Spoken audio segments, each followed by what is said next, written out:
We're in Houma, Louisiana. Had Hurricane Francine come through here, knock a tree down. It was very scary. Yeah.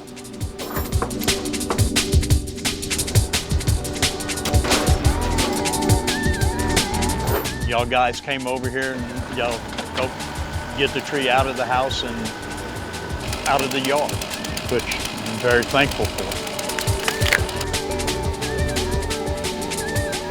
You don't know how lucky we were. Thank you, thank you, thank you.